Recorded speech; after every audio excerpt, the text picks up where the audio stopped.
ये बहुत ही दुर्भाग्यपूर्ण घटना है और जो छात्र इसमें मारे गए हैं, मैं उनकी आत्मा की शांति के लिए प्रभु से प्रार्थना करता हूं, ईश्वर से प्रार्थना करता हूं कि उनके परिजनों को ये अपार कष्ट जो उनके ऊपर आया है उसको सहन करने की शक्ति दे।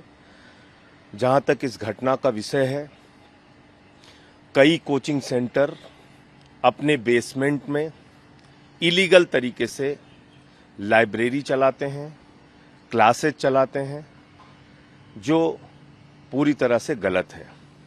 किन अधिकारियों के साथ मिली भगत करके ये किया गया, उन पे कार्रवाई होगी और कार्रवाई के लिए हमारी जो एमसीडी की मेयर हैं वो कल से सक्रिय भी हो गई हैं।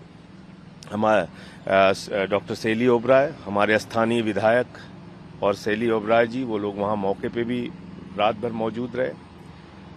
मैं एक दूसरी बात ये भी करना चाहता हूं कि जो मंत्री सौरभ भारद्वाज जी का, आतिशी जी का, गोपाल राय जी का और इमरान हुसैन का जो वीडियो सामने आया है अधिकारियों के साथ मीटिंग का, वो मीटिंग बारिश के पहले हो रही है।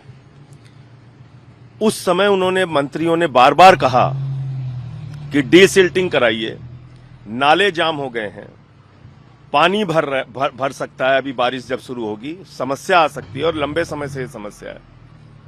अधिकारी काम नहीं कर रहे हैं और उस पर कार्रवाई करने की जिम्मेदारी किसकी है? एलजी की है।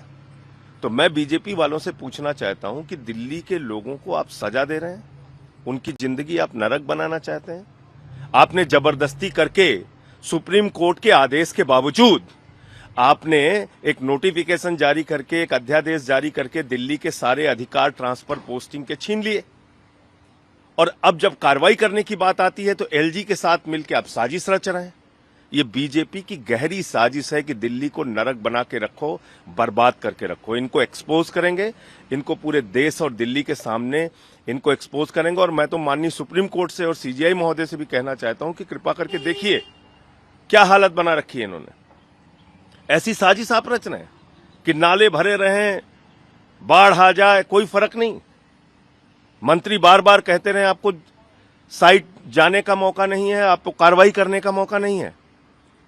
तो ये किसके कहने पे किया गया? बीजेपी और एलजी के कहने पर। ये आपराधिक कृत्य है, इस पर कार्रवाई होनी चाहिए। सर जी, एक छोटा सा सवाल ये कि शिकायत की गई थी कि बेसमेंट में कमर्शियल एक्टिविटी चल रही है, 1 महीने पहले ही कर दी गई थी। ये कमर्शियल एक्टिविटी एक दिन से नहीं चल रही है। कोचिंग और बेसमेंट में जो क्लासेज चल रही हैं या लाइब्रेरी चल रही है, या क्या 1 साल से चल रही है जब से बीजेपी गई है और आम आदमी पार्टी आई है। 15 साल तो बीजेपी थी यहाँ पे, आज एक दिन से तो नहीं चल रही है। ये कोचिंग सेंटर और बेसमेंट में क्लासेस तो वर्षों से चल रहे हैं। किसकी मिलीभगत से चल रहे थे, आप बताइए मुझे। और खुद आज एलजी का बयान है कि 10 साल से नाले साफ नहीं हुए एमसीडी के। तो कौन 10 साल से एमसीडी में कौन बैठा हुआ था? बीजेपी बैठी हुई थी।